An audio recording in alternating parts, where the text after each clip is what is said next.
Alright, how we doing, ladies and gentlemen? My name is Wolf, and I'm a little bit late to this one, because, unfortunately this came out while I was a little bit busy, but there is the Antiquary, the Ritualist, and the Paragon, all revealed, all in one video. So I'm going to take a look at this, and I'm going to break the video down, and then I am going to go into the blog post, and we'll see how things turn out. I'm really excited for this one. These were the two that are going to decide on whether or not I'm buying the Ultimate Edition or the standard edition, because I play a lot of warrior, a lot of ranger, and a reasonable amount of necromancer.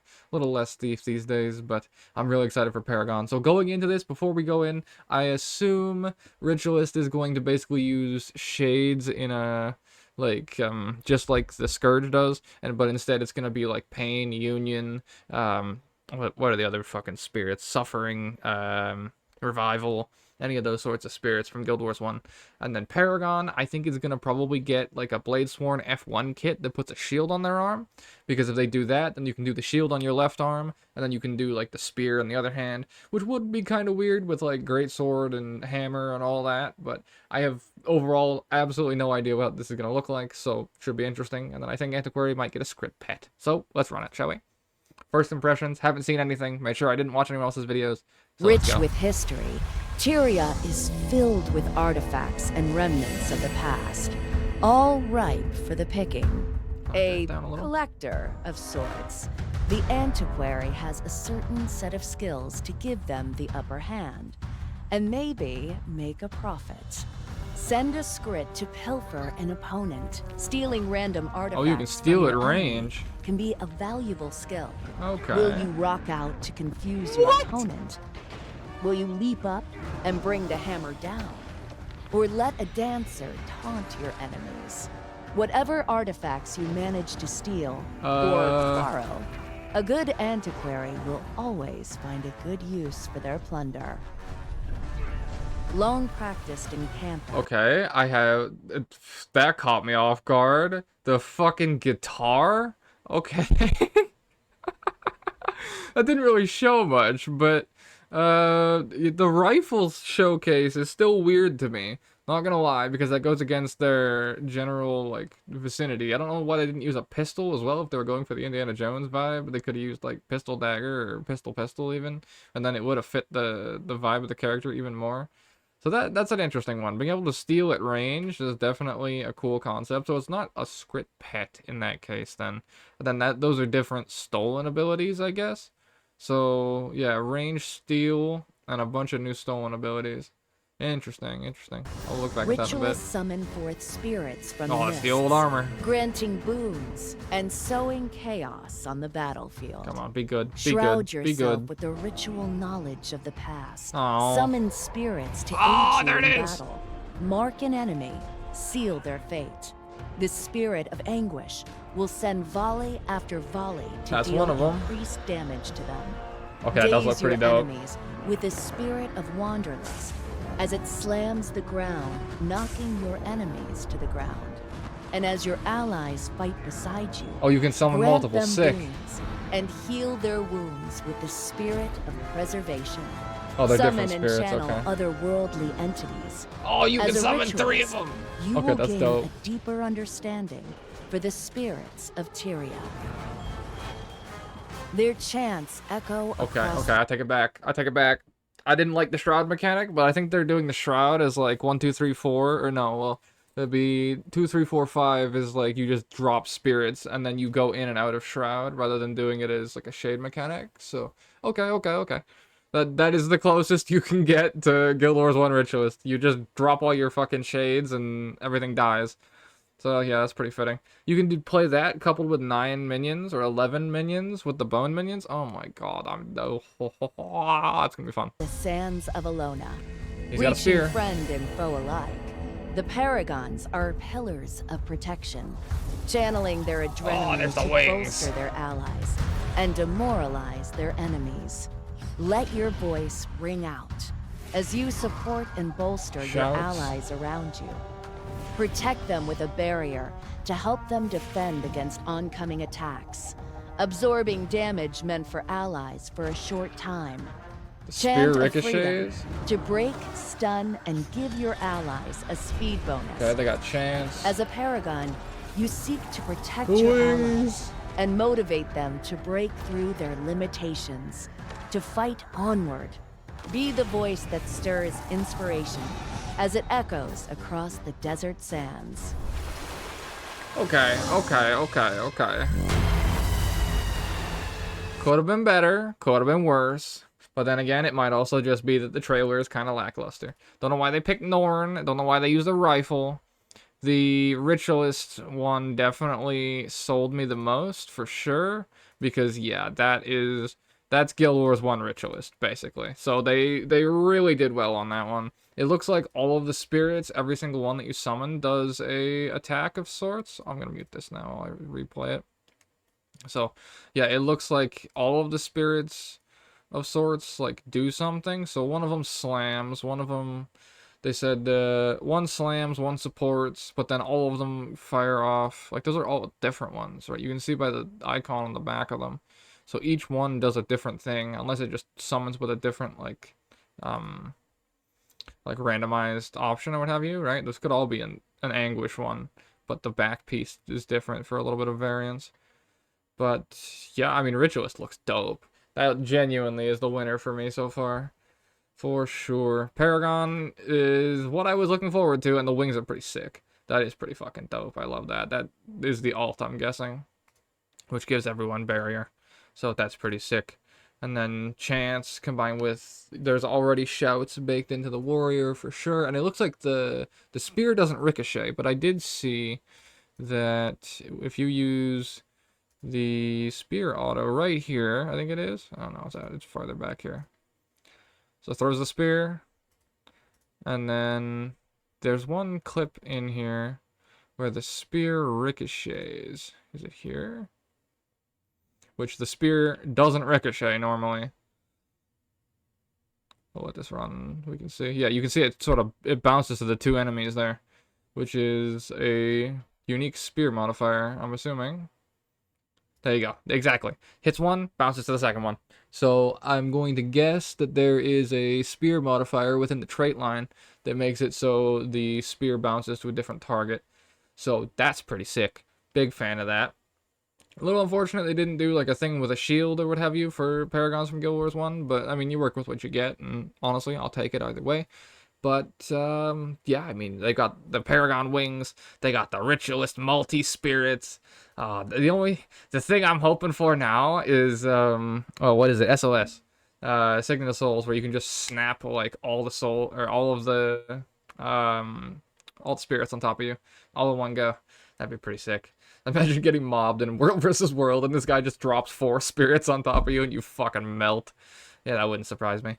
That is crazy to me. Being able to pull a guitar out of someone else's asshole is kind of crazy work, not gonna lie. Range Steel is pretty sick. That decouples it from Deadeye's Mark, which is also kind of nice, because the Deadeye's Mark I found kept, like, falling off. Although with Mug, it did pretty good damage in the open world. That is a little weird, because jumping in is not really something you would want to do with a range spec like this. That's just, like, Star Warsy as fuck, and I love that. The barrier projectile reflect, that's pretty sick. Didn't really show much else. There's like a teleporter thing there. And then, I mean, rifle is rifle, pretty much. So, that's pretty dope. Genuinely, Ritualist sold me 100%. Big fan of that. Definitely going to be playing that with a 9 minion spec, for sure. Because you can have oh god, 5 minions, 6 minions by default, and then 5 little bone horrors from kills and what have you, so you can go up to like 9 minions or like 11 minions or something like that. It's crazy work. And then we can throw on all of the Ritualist summons over top of that. Oh, it's going to be so much fun. 100% going to play that. It's going to be great. Okay, let's go take a look at the blog post. So welcome back to another set of Elite Spec reveals. So then, okay, so next week, what's next week? Next week is, what is it, the 6th, I think it is Engineer. That's the day after Sagat comes out. That is going to be Engineer, oh shit, what's the other classes? Engineer, Revenant, and what's the light armor one? Elementalist? Yeah, Elementalist, I think. They haven't revealed Ellie. So, there's hope for Dervish. We still don't know what they are, so I'm maybe it's best for last. I didn't expect Paragon this week. I really didn't expect Paragon or Ritualist this week. I thought they were gonna end with Paragon Ritualist, so I'll take it. I'll take it for sure. Definitely happy. Okay. If you missed last week, whatever have you, yeah. Twitch channel, yeah, whatever. Okay. Antiquary, improvisional procurers. That's a mouthful. A balance of the black market trade and above board commerce in Lion's Arch has tipped towards legitimacy in recent years. There's not much thievery, is there? That's just all lore stuff. Titled Antiquaries pride themselves on scholarly appreciation for the artifacts they acquire. Yeah, like the fucking guitar. Scrit happens. Love that. Just for the sake of time, I'm going to try and skip to actual, like, class mechanics. Antiquaries are the pinnacle of accomplished thieves, no longer stealing for material need and purely doing so for the fun of it. Love that. With the help of their loyal, but not necessarily reliable, Scrit assistants, Antiquaries can plunder precious artifacts from their opponents and turn their random spoils into improvised weapons. Antiquaries can even break the rules of regular combat, allowing them to reverse a dire situation, or at the very least, take themselves and their opponent out in a blaze of glory. The thrill-seeking players who delight in rolling the dice and adapting to any situation, no matter the outcome, look no further than the Antiquary. So it looks like they're really focusing on stealing, then, rather than, like, replacing it with Daredevil Swipe that was just closer range, but like the dodging was more the mechanic with Daredevil, and then Deadeye Mark and the rifle and the combo points was more the Deadeye idea. So they didn't really do steal sort of ordeal, so they're going for it this time. Okay, press your luck. Antiquaries acquire new artifacts with the skill Pilfer, which replaces steal, summoning a Scrit assistant from underground to plunder from your target. After a successful Pilfer, instead of stolen skills, they get a choice of using one of two randomly selected artifacts from across Tyria.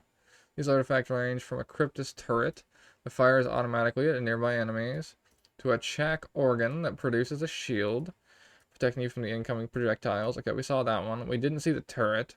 Traits give you a finer control over the artifacts you receive, from guaranteeing that you'll get one offense and one defense each time you pilfer, to re-rolling them for new ones at the cost of initiative. Okay, so it's like a full-on gambler. That's cool. Double Edge, the Antiquary's new skill category, consists of a set of abilities that can be used repeatedly even when on cooldown. The catch, there's a chance for the skill to backfire when used while still cooling down. Okay, that's kind of sick. That's fun. Often with detrimental effects to the user. Oh, that'll be hilarious in World vs. World montages. Someone will fucking backfire themselves off a cliff. It'll be beautiful. The chance for the skill backfiring decreases the closer it gets to completing its cooldown, so players who are more risk-averse may want to wait a little while before them to use a double-edged skill again. Okay, that's actually kind of sick. I love that. That is so much fun. Okay, it didn't really give us much in, like, what else you can do with it. I mean, it sounds like you get two options. Like, you'll use your range steal, and then you'll have two buttons to press, which will either be a defensive or a offensive if you use some of the traits, for example, here. So that means you get two artifacts every time you steal, which you can then press another button to reroll again at the cost of initiative. So it really is making you use the stolen abilities, which could then also be like kits of some sort. Is there like stolen artifacts and whatnot? So they'll either play an animation, which can be sometimes kind of bad, or drop stuff on the ground, or have like an AoE effect or what have you. So like it is gonna be very, very, very random. But I think that's literally the point they're going for. So that'll be fun to see how that plays out. That'll be like one raid I top DPS, one raid I bottom DPS. That's the Antiquarian life. Okay, Ritualist. Spiritual successors. Ritualism is one of Tyria's oldest professions. The practice originated in Kanso, where humans discovered that spirits could be summoned from the mists and bound to a ritualist's will.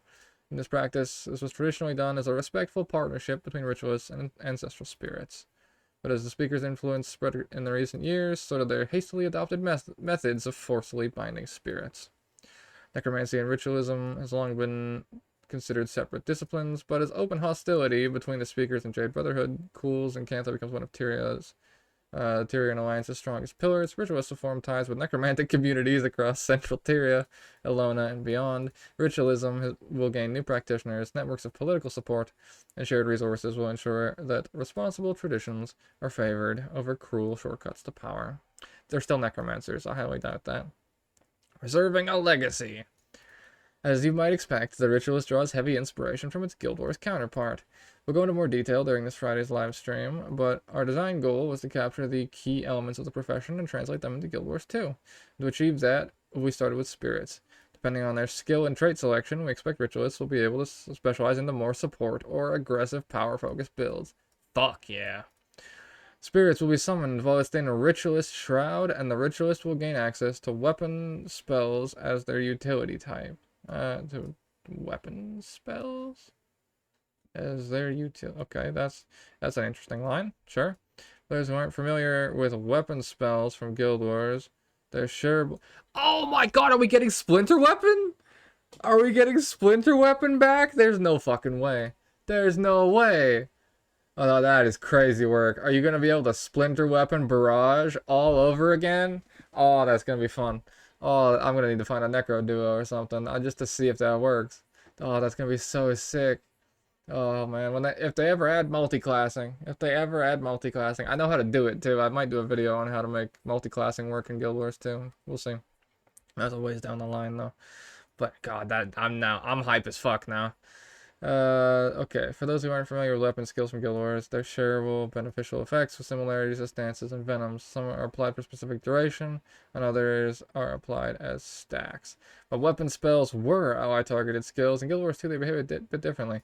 Rituals will always receive the full effect of the skill, while up to 4 nearby allies will receive the effect at a reduced amount. For example, one skill may last 5 seconds on the Ritualist and 3 seconds on allies. We might actually get Splinter Weapon. Oh, that's crazy. Okay, love that. So the Ritualists are also gonna have it's their utility type. Oh, okay. So the Ritualist Shroud, you press your Shroud key, then you'll spawn all your weapons will switch over to the 4 spirits and an auto attack, I assume, and then your utilities will be probably Splinter Weapon, Rejuvenation Weapon. I'm trying to remember what the other ones were. Vengeful Weapon, and God, I'm old. God, I'm trying to remember what the last one is. There's probably there's a couple others. I can't remember them all.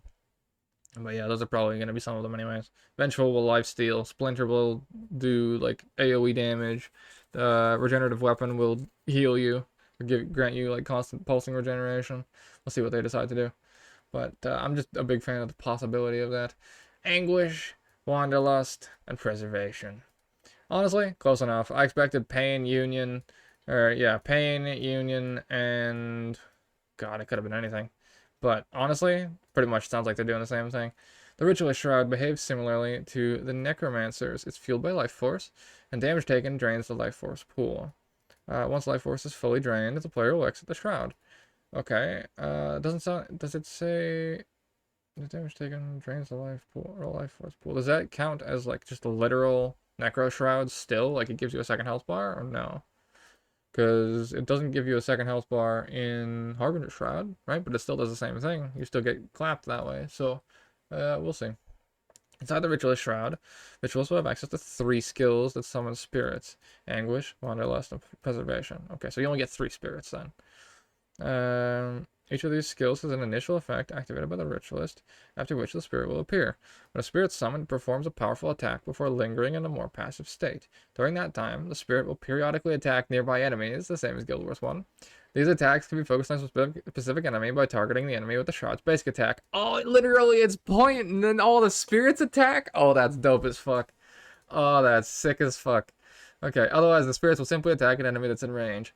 Spirits will usually disappear when exiting Shroud. However, there's a trait that allows them to stick around for around longer for a cost. Okay, so the spirits will normally will disappear after exiting Shroud, but oh, that trait's getting taken every single time and in basically every fucking build for sure, for sure. Then you literally get to play Guild Wars 1 Ritualist. You pop into Shroud, drop 3, pop out of Shroud, and then go back and just like dump your fucking kid on top of things. Oh yeah, I'm in. For example, when activating Anguish, the Ritualist performs an initial strike on the target that inflicts cripple and vulnerability and marks that target to take additional damage from your summoned creatures. Yes, that includes minions! Oh my god, perfect. When Anguish is summoned, it fires a barrage of projectiles at the target. You can probably hear me fucking grinning ear to ear right now. When Anguish is summoned, it fires a barrage of projectiles at the target that deal additional damage against controlled enemies.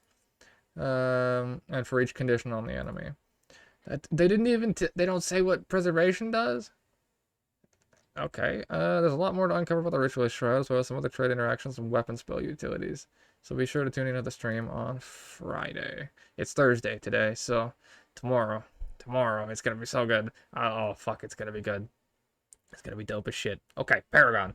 I'm in. By the way, this has got me excited as fuck. I want to play the hell out of this. Okay, Paragon, Unrelenting Protectors. Ilona, well, we're 20 minutes in, so fuck it, we ball.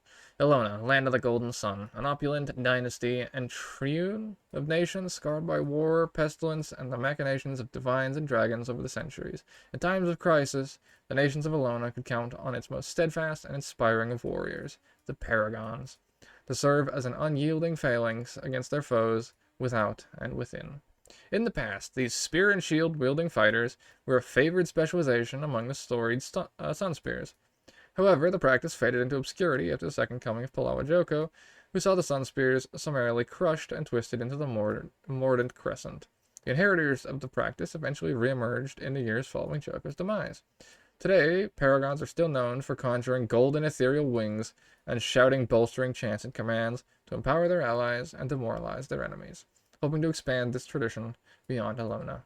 Some Sunspear Paragons have begun offering their expertise to those willing to answer the call. Commanding respect.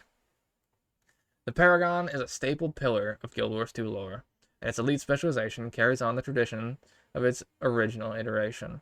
While the spears that were introduced in Guild Wars 2 Janseer Wilds have already brought one of the Paragon's key aspects to warriors, this elite specialization further delves into their role as commanders and defenders of Ilona, granting them the ability to bolster and aid allies around them with chants and commands. Their presence is so powerful they can, in a moment of dire need, command their allies not to die. The "we will never yield" elite skill prevents the Paragon and their allies from falling below 0 health for a short time. That combined with AoE distortion, they're just like, yeah, skip every raid mechanic. Who gives a fuck? You guys will be fine. But that's sick. That's dope as fuck. Okay. Motivational chanting. Paragons build up motivation, a new resource, whenever they use a burst skill. In addition to level 1 weapon bursts, Paragons gain access to chants. Okay, so they lose level 2 and 3 adrenaline. They gain access to chants, special burst skills that are available regardless of the weapon equipped. Okay, so it works like Spellbreaker then. Burst skills are available. Okay. Chant skills come in 2 parts. The first part occurs immediately when the skill is used, while the second part, the refrain, is a pulsing beneficial effect. Refrains drain motivation and deactivate when it's depleted. In addition, the effects of the refrain become stronger depending on the current motivation level. Thus, they're at their most effective when the Paragon stays on the front lines of battle. So the longer you're in combat, the more you're hitting things, the higher your motivation stays, because you're generating more and more adrenaline from being in combat longer and longer. And then that's keeping your refrain higher and higher and higher. Okay. Channeling adrenaline into bursts and chants to keep motivation high. Okay, sick. Paragons also gain access to commands, which function similarly to shouts, affecting either enemies or allies around them. Furthermore, command skills come with an additional property called an echo. Echo is a secondary effect that triggers a short interval after a command is used, granting additional bonuses. However, echoes can also be triggered early by using a burst skill, allowing skilled Paragons to strategically time their echo effects to turn the tide of battle. Okay, this is dope. Not gonna lie. I was let down with the first set. Gale Shot, or whatever the fuck it is, was kind of underwhelming, but I mean, it brought me back with Shrike and Pelt and the bow being kind of okay overall. But yeah, these two are fucking sick. These are sick as fuck. Don't get me wrong, the thick Nord was not really the guy to use for the Paragon idea. I'm not gonna lie, you could have used like a female human that looked like Cormir or anything, but yeah, no, a thick Nord, not the play. Not gonna lie. Although you couldn't really use a Char either. You couldn't really use an Azura. Yeah, I mean, it's whatever. I'm nitpicking. It won't matter. But yeah, that's sick. They're both sick as fuck. They're both dope. Ritualist looks incredible. Genuinely love it. The fact that you can keep the spirits up outside of the shroud is really, really nice as well. Didn't really go how I was expecting it to. I would have liked them to do something with Spear Shield, but I mean, win some, lose some for sure. They didn't cover anything about the bouncing spear, which is definitely a unique Paragon thing. That's going to be one of the trait lines that you can see in the video here for sure. So that's pretty sick. The motivation mechanic, pretty dope, not gonna lie. So that's gonna be like Hollow Forge, what is it, like the Hollow Forge heat mechanic, except you want to actually keep it high rather than being too high and then overcapping and then blowing your fucking heat meter. You actually want to keep that as high as possible because you want to be on the front lines, which then if you're on the front lines, you are basically pulsing a Revenant aura, like a Herald aura, 24/7 from the refrain, which is pretty sick. And then we will never yield. That's pretty dope. That's pretty sick. If I see like a big mechanic coming in a world boss or something that I know is gonna fuck people, every time that I do every time I lead Triple Trouble, there's always people who just dive into the worm and get blown up. So if I jump in and slam like a we will never yield, then all of a sudden they don't die anymore. So that's pretty dope. But yeah, that I am excited. I am very, very excited. I want to see how they play tomorrow, and then yeah, I'll get back to you on that. But Ritualist has genuinely blown me away. Absolutely what I was hoping for. Paragon is spectacular as well. The mechanic sounds fantastic, and I'm really looking forward to seeing how they play. Out of both of them, I gotta say, Ritualist looks dope as fuck. These spirits look awesome. And then, like I said, the fact that you can have all the spirits up, all the minions, all the time. Oh, it's gonna be great. It's gonna be great. And then they carried over the fact that you could do like Ritualist Necromancer as a multi-class, and then they also carried over the fact that most Paragons would go Paragon Mesmer, so you could run what the fuck was it, Arcane Echo, and then you would echo the shouts as well because the echo wasn't actually like a Paragon mechanic. Echo was from Mesmer with Arcane Echo, and the fact you always played like Paragon Mesmer like 99% of the time, unless you were playing Paragon Warrior, which is also, they're giving Paragon to Warrior, obviously. So that would depend on how you would spec it, because you would go Paragon Mesmer for like a supportive build with repeat chance, then you would go Paragon Warrior for spear focus, where you would use like Frenzy or Flurry or whatever have you for faster attacks, to then just dump your fucking spears with higher adrenaline usage, or for Great Justice or what have you, to just get like double adrenaline and what have you. So they're really doing good honor to Guild Wars 1, which I'm a big fan of. And like I said, they haven't shown no, they haven't shown Revenant. So there's hope. There's hope that they slam Dervish, because nobody knows what fucking Revenant or NG is yet. So the 6th is going to be an interesting day. If it says they reveal Dervish, people are going to go fucking hog wild, and it is going to be a beautiful, beautiful day. So yeah, we shall see. Big fan, loving it.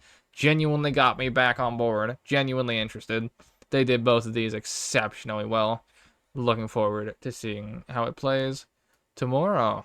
Although I don't know if I'm going to be able to cover it tomorrow entirely, but I will be back, and I will break down the live stream, and I will take a look at both of these. If you made it this far, some way, somehow, most people generally don't make it this long into first impressions videos like these. Appreciate you. You're the best. Love you guys.